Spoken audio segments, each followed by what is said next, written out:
Ассаляму алейкум, қайырлы ақшамлар, сайғылатыр телеканалының телесерджілері бүгін информацион программасына сейретесіңіз. Студияда сізлер үшін мен Гүлсім Халилова Чалшан ве NFB-тегі яйынларымызда бер юз берген соңғы әдеселеріні ве хаберлеріні музакер етмеге девам етеміз. Мен қатырлатам, біз жанлы яйында çalışмақтамыз. Экранларыңызға режиссерларымыз телефон номераларыны вақтын жет тағзим ете, о себептен бізге жанлы секілде телефон açmaға имканыңыз бар. 067-63-46-130 Viber vasitasiyle studiyamızga qo'shila bilesiniz ya da Skype адресimizni qo'llana bilesiniz atr.tv. Buyurunuz bizlarga telefon açınız, sizin sesiniz bizler uchun çok muhim. Bunun beraberlikte ATR telekanalına manevi destekni bizim YouTube sayfamızga abone olarak ifade etmege imkanınız var. Sizin için bu bir şey olmasa da bizim için çok büyük bir destektir. Çünkü ne kadar çok insanlar bizim YouTube sayfamızga abone olsa o kadar çok bizim haberlerimiz, yapan yayınlarımız YouTube kanalında birinci sıralarga çıkacaktır ve gözetuvlarını, bakmalarını kazanacak. Bu ise bizlerge büyük bir destektir. Maddi cihetten ise ATR telekanalına destekni bizim Patreonumuzga abone olarak ifade edebilirsiniz. Bu bizim biz için hakikaten çok mühim. Patreon.com böylelikle ATR telekanalının büyük orantasına kırıp aza olasınız ve bizge informasyon cebide işimizni, kureshimizni devam ettirmege yardım etesiniz.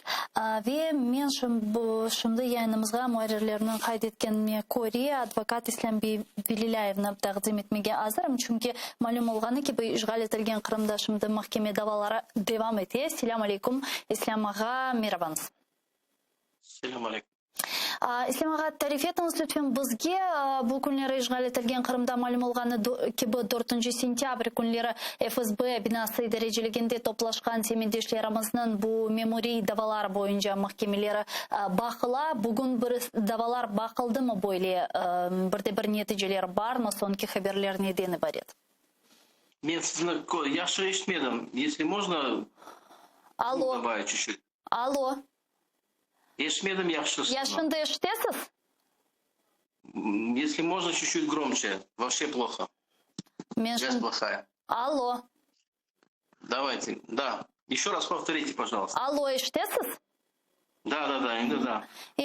İslam ağa, malum olgani ki bu 4 sentyabr günü 58 vatandaşımızga karşı bu memori protokollar tizildi ve şimdi mahkeme davaları bakılmakta. Bugün bir mahkeme davaları olup geçti mi? Neticeler var mı? Haberler var mı? Tarif etiniz lütfen. Bu protokollar mümkün mü Rus dilinde айтсам? Fark etmez, buyurunuz.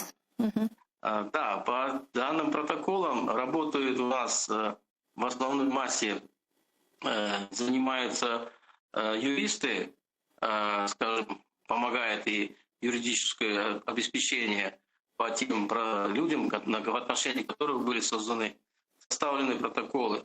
В настоящее время уже достаточно, не могу точную информацию дать, сколько количества, потому что не контролирую эту ситуацию. Я занимаюсь конкретно уголовным делом по Ахтему Азизу. Вот, достаточно уже большое количество протоколов рассмотрели. Поэтому могу сказать, что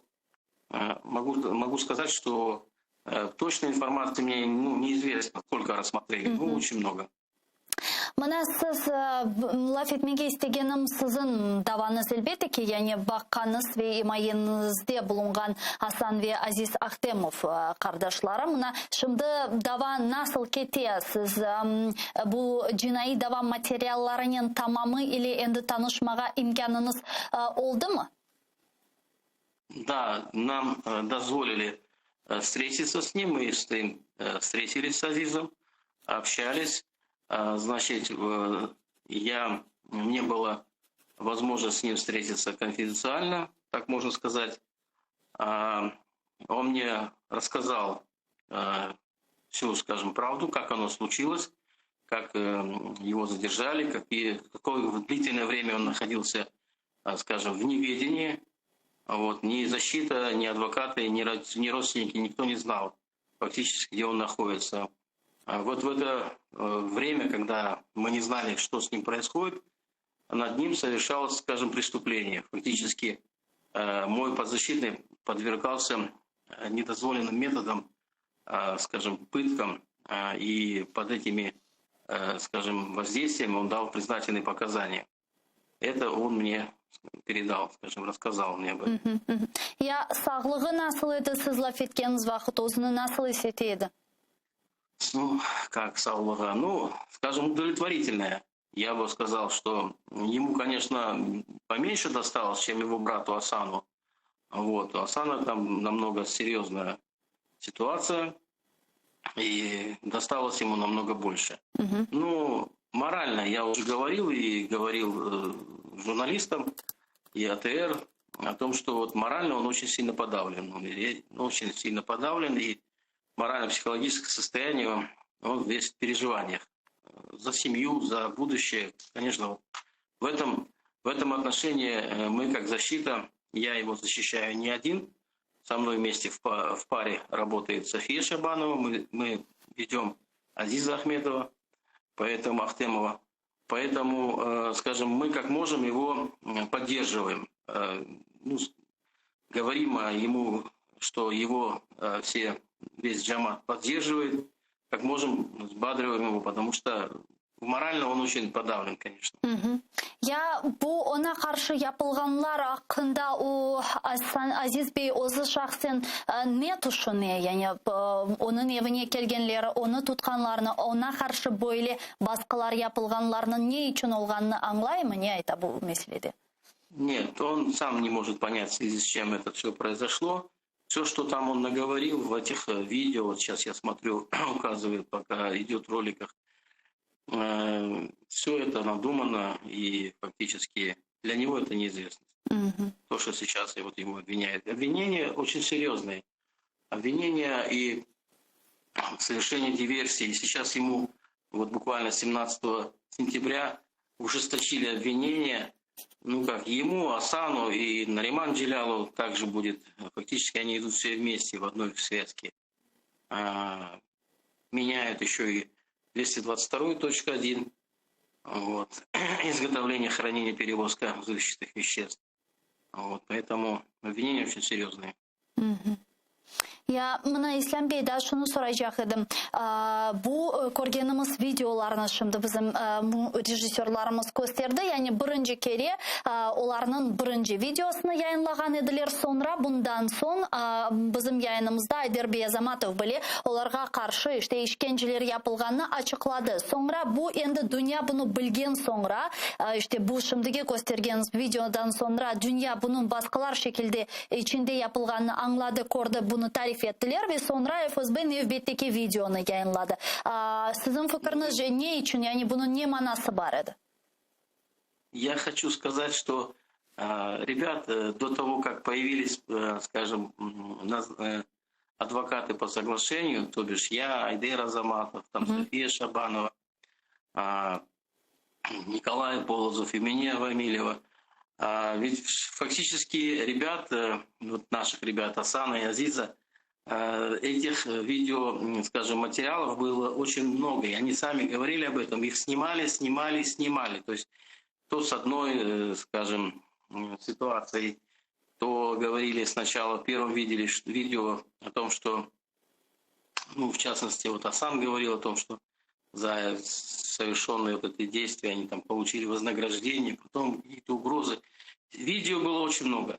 Какие еще там видео будут, скажем, служба выбрасывать в эфир, мы не знаем, но их снимали очень долго. Потом, вот сейчас на данный момент, если вот видите, никаких видео, никаких... Ребята сразу заявили о том, что никаких ни репортажей, ни допросов без присутствия защитников по соглашению они совершать не будут. Сейчас на данный момент уже я считаю, что больше уже ничего такого происходить не будет. А сколько они дали этих репортажей, нам неизвестно. Но со слов подзащитного это было много.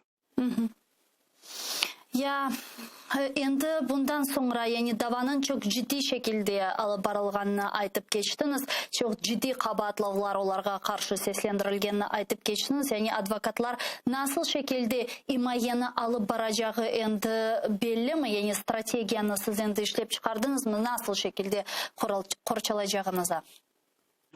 Стратегия у нас, скажем, определена уже. Мы командно сейчас на данный момент работаем, согласовываем, скажем, встречи. Вот. И я думаю, что в ближайшее время мы опять соберемся, и я, там, и Азаматов, и София Шабанова, там, и наш Николай Полозов. Мы вырабатываем эту стратегию защиты. Она уже практически определена. Ну, я думаю, что более четко и эту стратегию уже будет позже нами будет высказано в эфир. Пока, скажем, это еще необходимо воздержаться от этих комментариев. Ve İslam Bey şunu da soramağa isteyim. Advokat ola sadece advokat olarak da geldi. İşte işgal etilgen Kırım'da bulunup kanunsuzca kabatlangan insanların haklarını korçalagan insanға böyle bir sual seslendirmege isteyim. Sizin fikrinizce bugün dünya bu yapılganlarga nasıl reaksiyası olmalı? Misal olarak Ukrayna'nın yapkan bugün reaksiyası yeterli mi? Memnunsunuz mu yapılgan hareketlerden, mında tıştan serbestlik olgan bölgelerden, dünyadan ve ilahire ya da başka bir beklentileriniz var edi ya da başka bir şekilde yardım edilmesi lazım?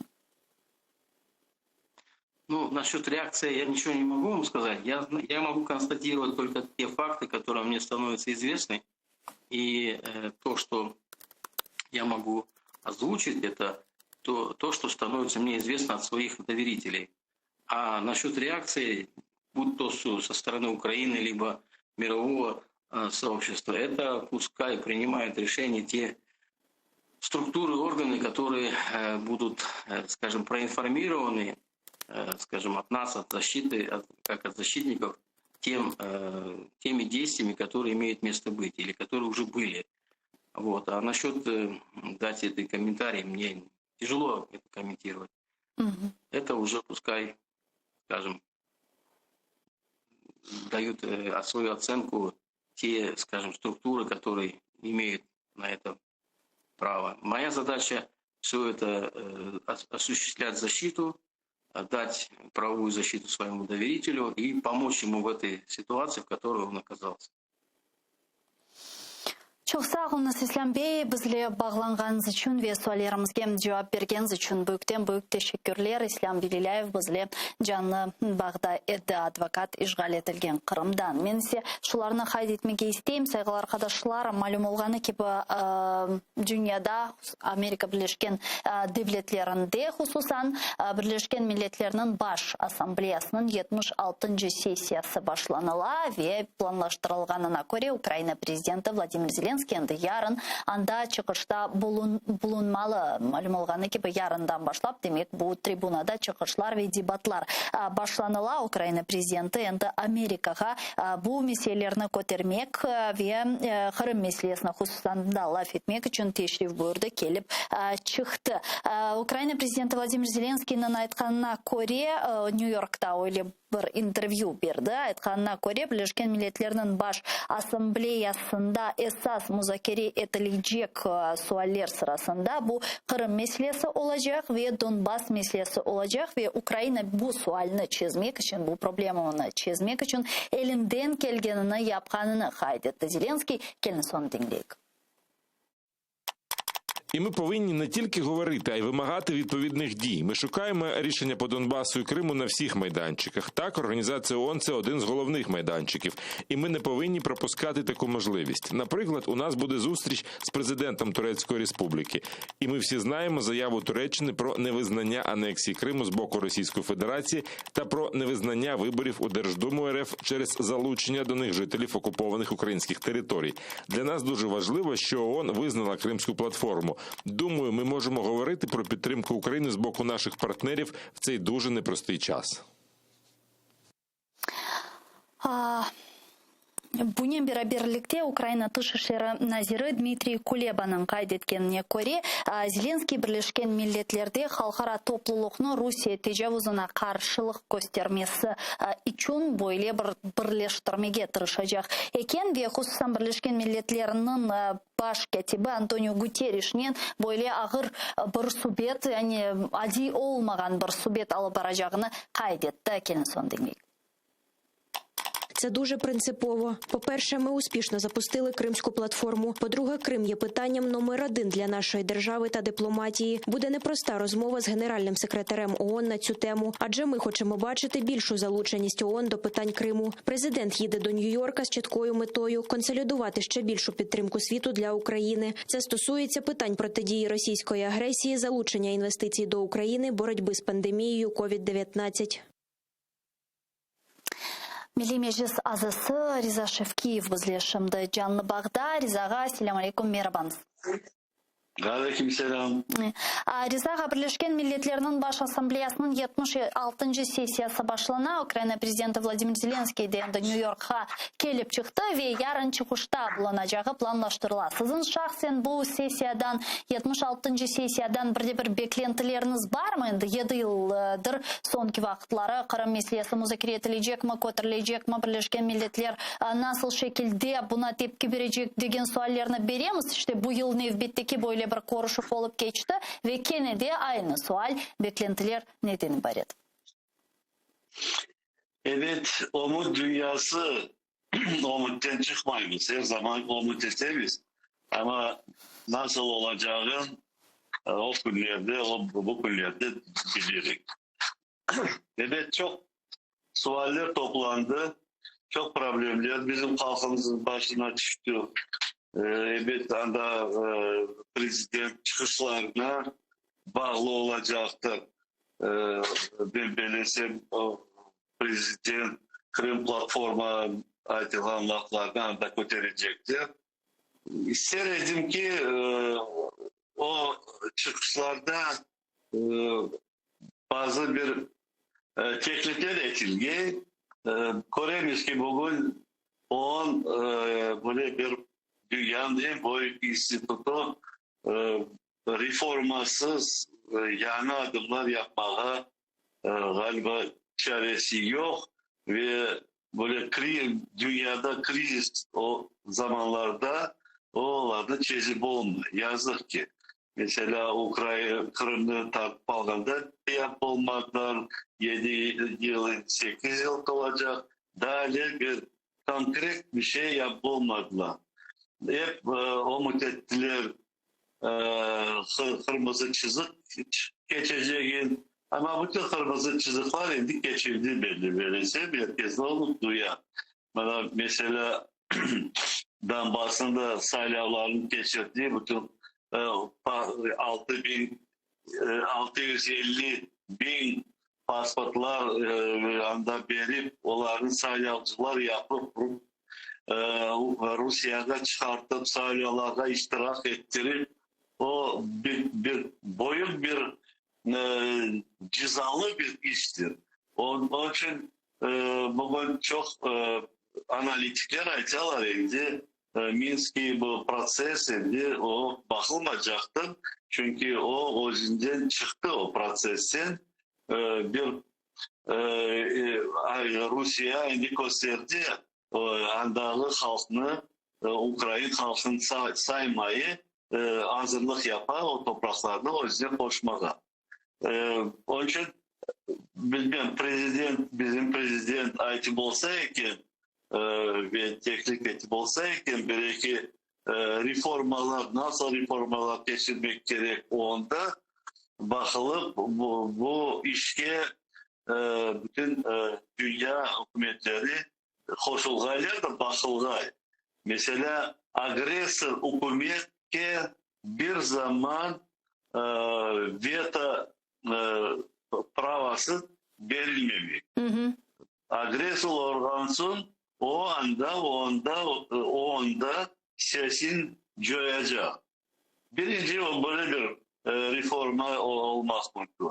Ama böyle bir çalışmalar olsa sonunda ben belirtsem bir işaret olur. Ama bir reformasız ya da konuşup tek aytıp özün problemaların herkes aytıp da laf etip gaz patokların sanksiyalar ya da yapmak gerektir. Onu dağılsalar elbet ondan bir ogiye geçiş olmaz.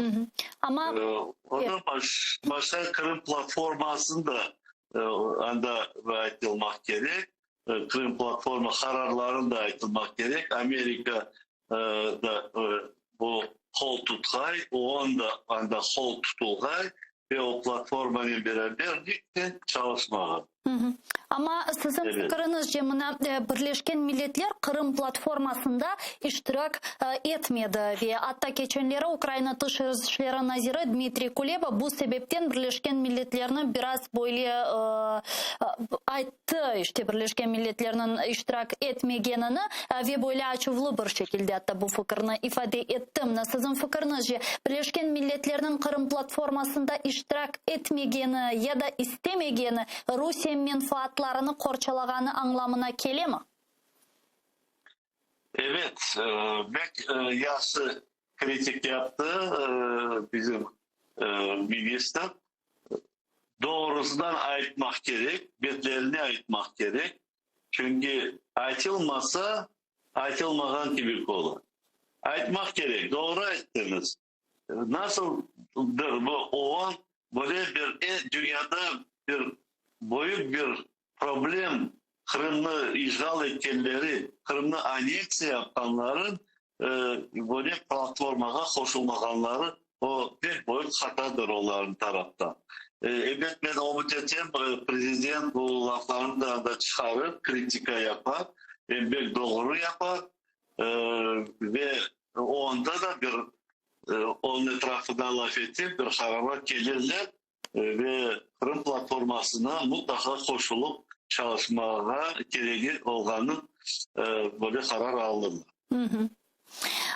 Bunun birlikte Zelenskiy'nin aytkanına göre o Birleşken Milletler'de Kırım meselesini, Donbas meselesini көтерecek ve bu suallerinin tezden çözülmesi yönelişinde yeterli hareketler yapkanını seslendirdi Zelenskiy. Sizin fikrinizce, eğer ki elbette Birleşken Milletler'de bu tribunadan çıkışta bulunğanı vakit bu suallerini көтерecek, laf edecek ve ilahri ama Birleşken Milletler'in Rusya'ya baskı mekanizmaları asılda var mı? Bu mekanizmler neden ibaret olabilir? Ya da sadece Birleşken Milletler böyle problemalarını seslendirip, көтеріп, laf etuf işlerinin uğraşa. Birleşken Milletler'in elinde Rusya'ya baskı yapmak için hangi bir alet var fikrinizce?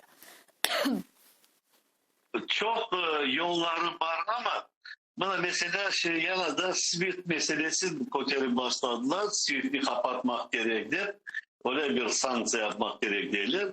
Doğru ama da düşünün baksan SWIFT'nin tek Rusya kullanma.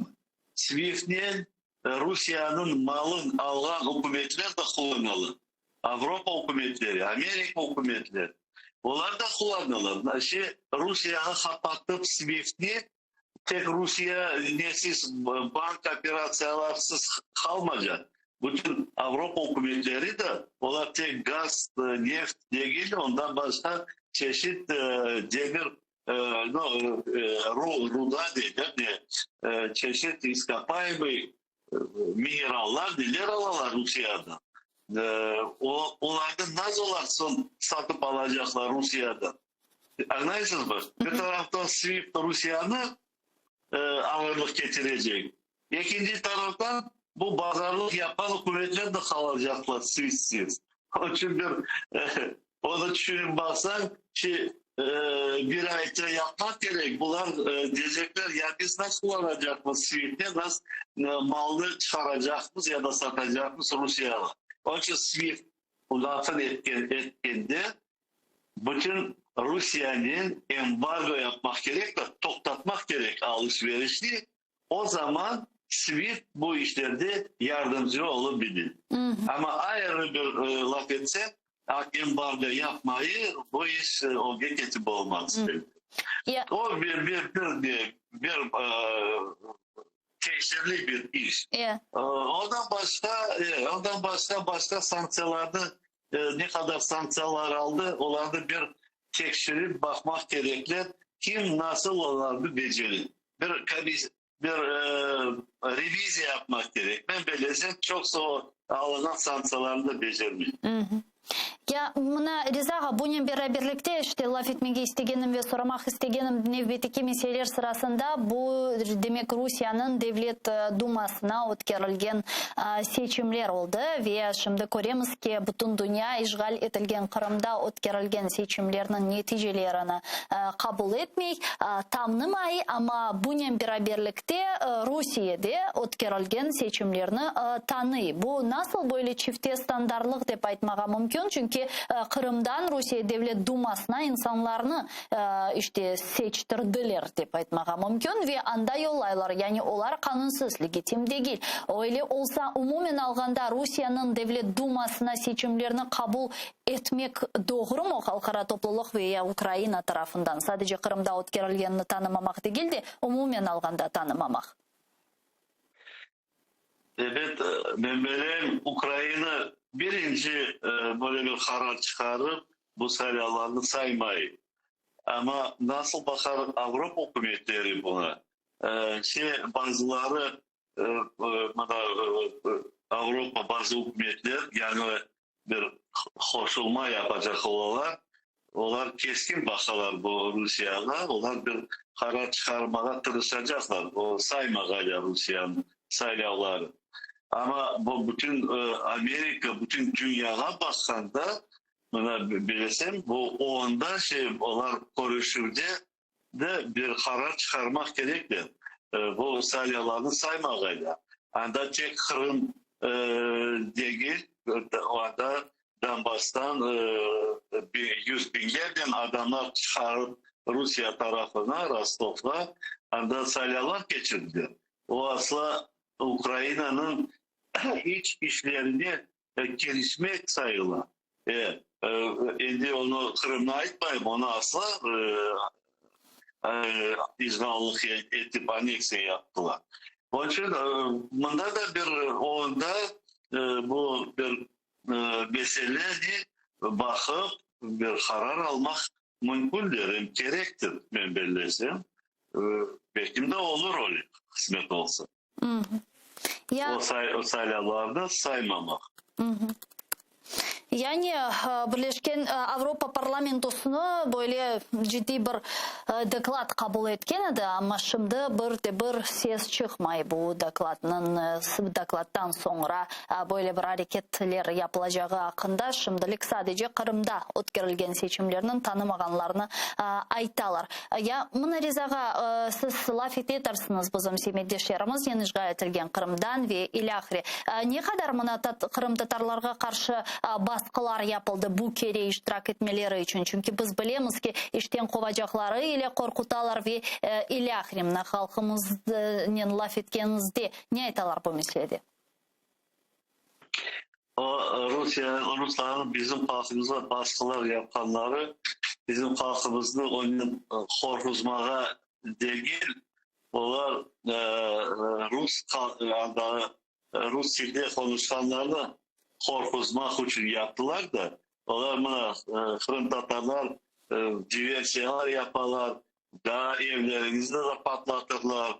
Hep bana çıkın da sayılan yanında Putin taraftarların da onlar bizler sizi korçalar. Hani gördünüz biz kaç kunçe tutup hepsini tuttuk ve onlar açıklap ayttılar diversiya hazırlaganların. Onun için bizge rehberimizde onun için yapılgandı. Ama Kırım Tatar halkı bu baskı yapanlarına onlarını saylavga çağırtmaz, onlarını saylavlara barmamak karar algandırlar. Çünkü bizim halkımızı böyle korkutmak diye saylavlara çıkarmak hiç de yaraşma halkımız onu özüne almaz. Benim bildiğimde bizim halkımız bu sayılarda iştirak Ama yetmedi demek mümkün. Çok sağ olunuz Rizaға bizle bağlanıp suallerimizge cevap bergeniz için büyük teşekkürler. Eyliklerde görüşkence. Milli Meclis azası Riza Şevkiyev bizle canlı bağdaydı. Sevgili arkadaşlar, biz size programımızın nevbetiki bölümüne geçemiz ve endi Rus tilinde devam edemiz. Мы продолжаем информационно-аналитическую программу «Бугунь». Как известно, президент Украины Владимир Зеленский вылетел в Соединенные Штаты Америки для участия в Генеральной Ассамблее ООН. Там он во время своего визита в Нью-Йорк заявил, что Генеральная Ассамблея ООН является одним из основных площадок, где Украина может решать вопросы о Донбассе и о Крыме. Давайте послушаем его цитату.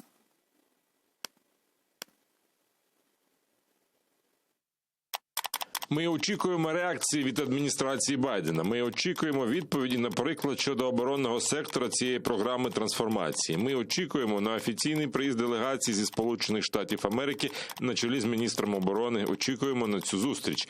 Я думаю, що вона буде не один день в Україні, і там буде вирішуватися частина цього плану трансформації. Це ще не остаточний результат, бо остаточним, ми розуміємо, це коли все перетворюється навіть не у контракти, а вже у конкретні дії. Не так швидко, але тим не менш, я думаю, що ми у засобах масової інформації з вами чули, можна сказати, деякі сигнали щодо ракетної підтримки України, підтримки нашої ракетної програми. Я маю на увазі щодо залізного купола. Зарано ще говорити, але ви чули ці сигнали від Сполучених Штатів Америки. І ми повинні не тільки говорити, а й вимагати відповідних дій. Ми шукаємо рішення по Донбасу і Криму на всіх майданчиках. Так, Організація ООН – це один з головних майданчиків. І ми не повинні пропускати таку можливість. Наприклад, у нас буде зустріч з президентом Турецької Республіки. І ми всі знаємо заяву Туреччини про невизнання анексії Криму з боку Російської Федерації та про невизнання виборів у Держдуму РФ через залучення до них жителів окупованих українських територій. Для нас дуже важливо, що ООН визнала Кримську платформу. Думаю, ми можемо говорити про підтримку України з боку наших партнерів в цей дуже непростий час. Андрій Шкіль, народний депутат України 4, 5 та 6 скликань, зараз з нами на прямому зв'язку. Пане Андрію, вітаємо вас. Салям алейкум. Доброго дня всем, витаю на да. Пан Андрей Зеленский, президент Украины, говорит о том, что он является одним из основных площадок, где Украина может решать вопрос о Донбассе и Крыме. Но в последнее время мы видим, как Организация Объединенных Наций превратилась в площадку для выступлений с трибуны и высказывания недовольства и обеспокоенности относительно ситуации, которая происходит на территории Крыма, Донбасса, да и в целом о каких-то горячих точках, которые есть на земле. Но какие конкретные действительно вещи может решать Организация Объединенных Наций, какие конкретные действия она может имплементировать, в частности, по Крыму и Донбассу? Ну, по-перше, Організація Об'єднаних Націй – це єдина міжнародна установа, інституція, яка дає можливість про це говорити з великою аудиторією інших держав. Це розмова. Дуже рідко переходять ці розмови в дії, але в статусі України, в тому, якому вона перебуває, з окупованим Кримом, з війною, з частиною окупованого Донбасу, з війною на сході України, з, ну, скажімо так, недружнім сусідом, який в силу обставин не міняється, то кращого майданчику для оприлюднення позиції, підтвердження її, справді немає. Те, що туди полетів президент, він мусить, звичайно, це сказати, що це важливий майданчик, бо він туди полетів. Але, як на мене, можливо, він переслідував іншу мету, а просто черговий раз зустрітися з американською стороною, але тим не менше його візит туди привертає увагу до проблем, які озвучуються. Бо коли виступає, ну, умовний прем'єр-міністр чи просто представник України, а не президент, це, ну, скажімо так, не так активно обговорюється в світі і не так активно звучить в мережі. Коли говорити про результат, ну не буде цей результат завтра, після виступу Зеленського на Асамблеї Об'єднаних Націй. Але якщо там його не буде, цього виступу, ну то це буде така все ж таки констатація спокою України стосовно того, що відбувається на кордонах, стосовно виборів в Російській Федерації на території, окупованої нею в Криму, і автобусними турами громадян України для голосування в Ростові. Тобто обставини змушують реагувати. Головне для України Організацію Об'єднаних Націй не розглядати як якусь інституцію, таку штуку в останній інстанції, яка приймає рішення. Це такий аналізатор, який аналізує стан проблем. Стан проблеми України, українсько-російських стосунків має бути там чітко задемонстрований. Тобто підтримувати температуру горіння, температуру свого бажання має демонструвати Організація Об'єднаних Націй Україна, що нам пече, нам болить, ми пам'ятаємо, ніхто не забув, ніхто не збирається розмінювати одну проблему на іншу. І головне, що ми, Україна, не збирається ставати розмінною картою в грі і Сполучених Штатів, і Росії з Китаєм. Тобто Україна має демонструвати своє небажання бути суб'єктом, бути об'єктом, а має демонструвати, що суб'єкт міжнародної політики. І присутність президента таку суб'єктність підкреслює. Пан Андрей, вот еще один важный вопрос, который я хочу успеть с вами обсудить. Президент Еврокомиссии Урсула фон дер Ляйен назвала неприемлемым отношение к Франции, комментируя соглашение Великобритании, США и Австралии, из-за которого Париж потерял контракт на поставку подводных лодок. Как действительно во Франции, в средствах массовой информации Французской Республики говорят и обсуждают этот вопрос? Действительно ли это настолько сильный удар для Французской Республики со стороны США, Британии и Австралии? Так, це дуже сильний удар. Вперше за всю історію американсько-французьких стосунків було відкликано посла Франції в Сполучених Штатах. Не треба забувати, що американська революція, американське повстання проти англійських колонізаторів було профінансовано, провойовано і зроблено французькими військами. Якби не Бенджамін Франклін, який провів у Франції практично 6 років, то Франція могла би і не втрутитися, і не посприяти у незалежній Сполучених Штатів. Тобто, фактично, ми можемо сказати це абсолютно ствердно, що Франція є матір'ю незалежності Сполучених Штатів. Тому з матір'ю так не розривають стосунки, тобто не псують просто так. Це сильний удар, не стільки фінансовий, не стільки, скажімо так, економічний, скільки моральний. Ніхто не чекав закулісної роботи Сполучених Штатів, Австралії і Великої Британії. Так, звичайно, всі чудово розуміли, що контракт може бути переглянутий, є спеціальні умови розривання контракту, там виплачуються штрафи, стягнення за його недотримання обома сторонами, розриви і таке інше. Але, скажімо, формування безпекової структури в Тихоокеанському регіоні, де Франція єдина з європейських країн. Британія там взагалі не присутня. Там Британії в Тихоокеанському регіоні просто нема. Якщо не рахувати 3 незаселених островів, це не рахується. Територіями там володіють з європейських країн тільки Франція. Сполучені Штати, ясна річ, острів Гуам, і Австралія, це якби головний стабілізатор того регіону. Але тим не менше, Францію обійти в цих випадках було складно. Та ще й так. Тут працює образа.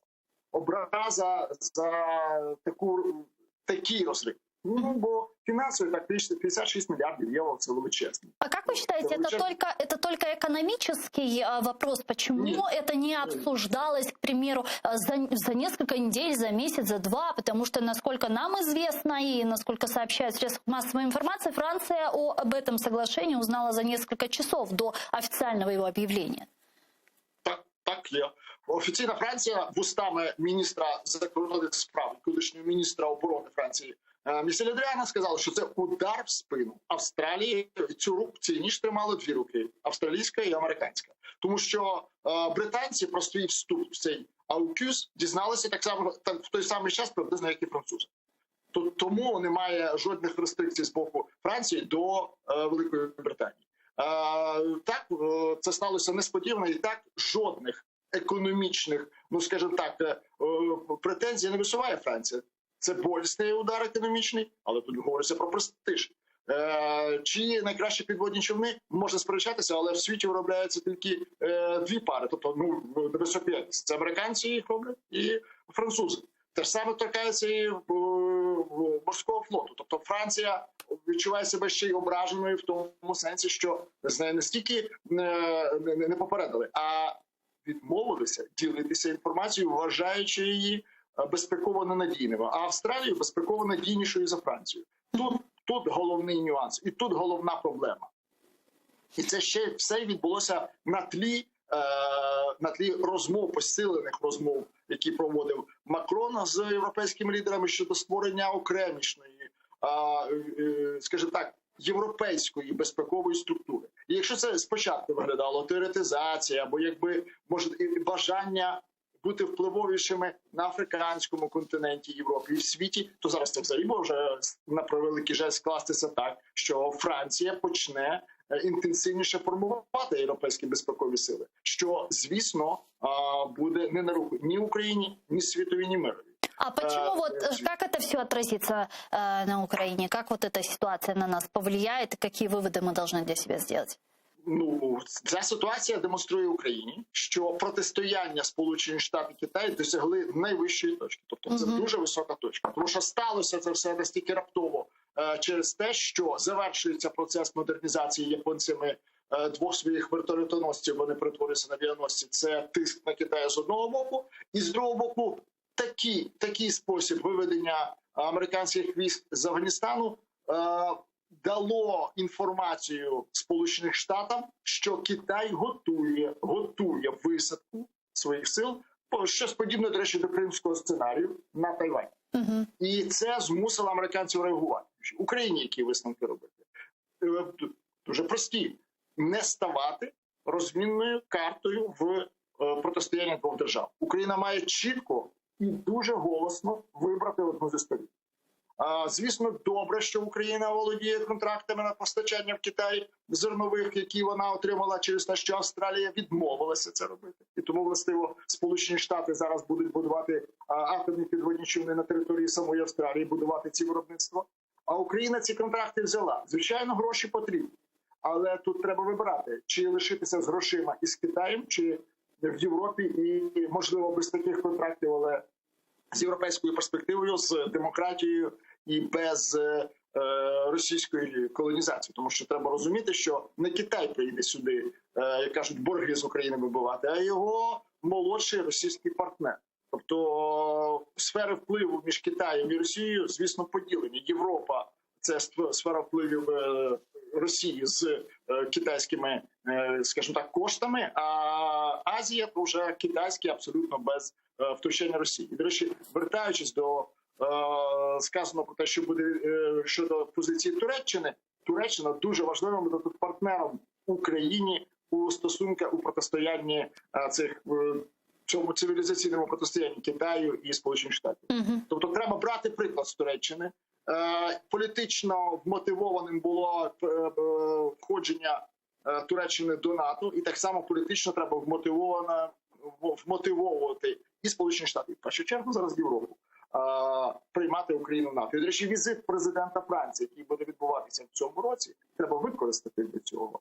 Тому що втрата одного контракту робить, скажімо так, поступливішою стороною, яка втратила у іншому. Треба пропонувати французькій стороні вигідні контракти для України, безпекові контракти, будівництво там човнів, літаків, тобто будь-які обміни технологіями з тим, щоб залучити Україну до спільного з Францією безпекового союзу. Тому що Україна не зможе долучитися до австралійського, американського, британського союзу ніколи, а до НАТО так. Это единая перспектива Украины. То есть можем ли мы сделать такой вывод, что Соединенные Штаты Америки и Байден сейчас кинул все силы на противостояние с Китаем, все остальное это для него такое второстепенное, в этом плане он не очень отличается от Дональда Трампа, ЕС ему не интересен, и вот практически все вопросы по ЕС он делегировал Германии. Я не знаю, чи Німеччині, але тим не менше, справді я погоджуюся з позицією. Так і виглядає, тому що його цікавить Європейський Союз, який як партнер у протистоянні з найбільшою небезпекою, яку він бачить. Це тоталітарний Китай. Тому що Китай зараз закручує гайки, як ви знаєте, вони практично вийшли зі всіх міжнародних контрактів великих, позакривали, попригноблювали фірми, на яких мав вплив Захід, тобто фінансовий, інколи політичний, дуже часто технологічний, все це пропиняється. Тобто Китай готується до санкцій. Коли ці санкції пролунають, тоді коли вони порушать міжнародне законодавство. Тобто вони збираються це зробити. І Байдену цікаві ті партнери, які погоджуються разом зі Сполученими Штатами застосовувати ці санкції проти Китаю. Ну, цей розрив контракту свідчить про те, що Байден і нинішня американська адміністрація вважає, що Франція не здатна, чи не може, чи не хоче жертвувати китайськими стосунками, хоча практично вони дуже, вони в межах 2-3 мільярдів євро, це невеликі контракти, але тим не менше таким чином поступає Сполучені Штати, що, скажімо так, має право на те, щоб турбувати його поведінка, має право, тобто Сполучених Штатів, поведінка має право турбувати і непокоїти і Україну, і Європейський Союз. Тому що Україна просто географічно розташована в Європі, шукати інших безпекових формацій, ніж вони вже є, неможливо. Тому доводиться обирати сторону. І звісно, що якіснішим стратегічним партнером для України виглядають Сполучені Штати, але без європейського географічного безпекового співтовариства Україні не обійти. І тому, властиво, треба однозначно вибирати сторону. Тобто менше видавати книжок Цзіньпіню українською мовою під барабанні дрібні метали, менше лякати Сполучених Штатів своїми переорієнтаціями на Китай, якщо їм там хтось щось якось не допоможе у трансформації. Взагалі, я би порекомендував би українській владі просто виключити Китай із порядку денного. І економічного, і політичного будь-якого. Ті контракти, які є, довиконати, нових не заключати і готуватися до світової трансформації. Бо аби Україна сама трансформувалася, треба ще встигнути не попасти під роздачу трансформації світової. Дякую вам дуже, пане Андрію. Чохсавому, що наше время і підключились к нам в ефір. Андрій Шкілі, політичний аналітик, був з нами на прямому зв'язку. А мы с вами не прощаемся, сейчас прерываемся буквально на 5 минут. После вернемся в эту студию и продолжим информационно-аналитическую программу «Бугунь». Не переключайтесь, Коршкенча.